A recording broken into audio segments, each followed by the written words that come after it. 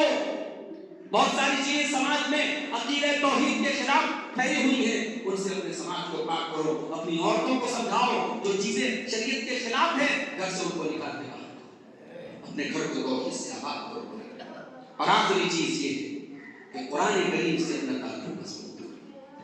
یہی قرآن ہے جس کے بارے میں اللہ کے نبی نے فرمایا تھا صلی اللہ علیہ وسلم ان اللہ یرفع بهذا الکتاب اقواما ویضع به آخرین. اس قرآن کے ذریعے اللہ بہت ساری قوموں کو عزت دے گا اور اس قرآن کو چھوڑنے کے نتیجے میں بہت ساری قوموں کو ذلیل کرے گا. آج ہم ذلیل ہیں کیونکہ ہم قرآن سے دور رہنے لگے. کتنے نوجوان ہیں، اگر پوچھ لوں، میں پوچھوں گا نہیں شرمندگی ہو جائے گی. اللہ کا گھر مسجد ہے، پوچھ لوں آخری بار آپ نے قرآن کو کب ٹچ کیا؟ دل پہ ہاتھ رکھ کے بتاؤ آخری بار آپ نے قرآن کو کب پڑھا تھا؟ کتنے نوجوان ایسے ملیں گے جنہوں نے آخری بار رمضان میں قرآن پڑھا تھا. رمضان کا تھا، نیکسٹ رمضان آنے والا ہے، بیچ میں قرآن کو کھولنے کا موقع نہیں ملا. موبائل کے بغیر ایک گھنٹہ نہیں رہ سکتے. قرآن بھی تو اللہ کا میسج ہے، قرآن بھی تو اللہ کا پیغام ہے اور آخری پیغام ہے. اور اس پیغام کو ویسے بھول کے بیٹھے قیامت کے دن اللہ کے رسول اللہ کی عدالت میں ہمارے خلاف کیس دائر کریں گے اور رسول کہیں گے وقال الرسول الى ربهم قوم اتخذوا هذا القرآن مهجورا. رسول کہیں گے اللہ میری اس قوم نے قرآن کو چھوڑ دیا، قرآن کی طرف آؤ. بوڑھے ہو گئے، قرآن نہیں پڑھا تو بچے بن جاؤ. جوان ہو، شادی ہو گئی، قرآن نہیں پڑھا تو قرآن سیکھنے کے لیے بچے ہو جاؤ. بھائی انسان کسی کام کو سیکھنے کے لیے وہ اسٹوڈنٹ بنتا ہے. جس کو کوئی کام سیکھنا ہوتا ہے نا وہ اپنے ٹیچر کے سامنے جا کر کے اسٹوڈنٹ بن جاتا ہے. اگر آپ نے قرآن نہیں پڑھا ہے اور آپ کی عمر 60 سال ہو گئی، 50 سال، تو کوئی شرم کی بات نہیں ہے.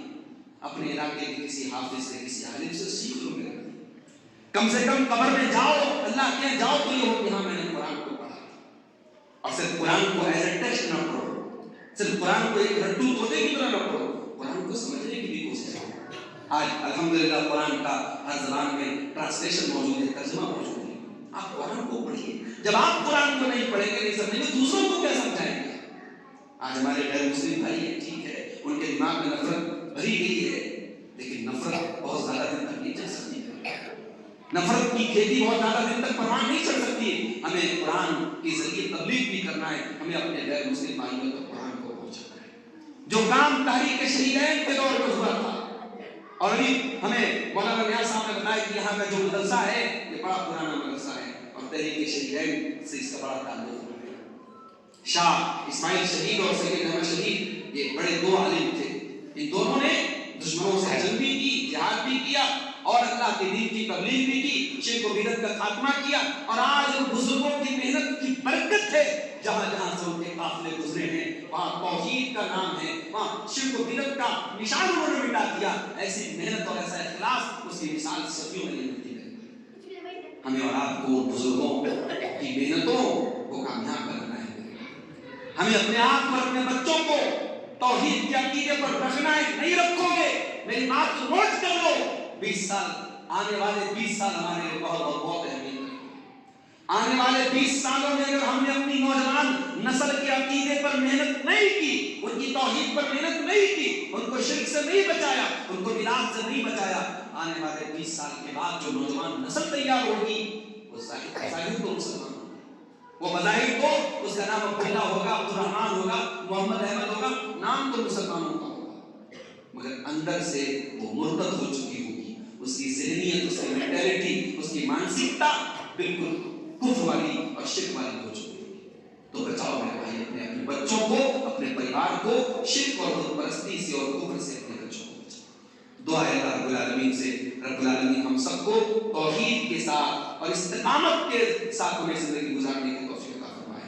رب العالمین ہماری مسجدوں کی حفاظت فرمائے. آج وہ مسجدیں جو سینکڑوں سال پہلے بنی تھی، آج بڑی عیاری سے، بڑی مکاری سے، بڑی چالاکی سے عدالت، قانون، جج، وکیل سب کو اپنے فیور میں کر کے آج ان مسجدوں میں بت رسم کیے جا رہے ہیں اور کئی مسجدیں ٹارگیٹ پر ہیں اور بڑی جو ہے پلاننگ کے ساتھ یہ کام ہو رہا ہے. اور اس طریقے سے ہو رہا ہے کہ ہم اور آپ ان تمام چیزوں کو دیکھ کر کے بھی ہمارے کنٹرول اور ہمارے اختیار میں کچھ نہیں ہے۔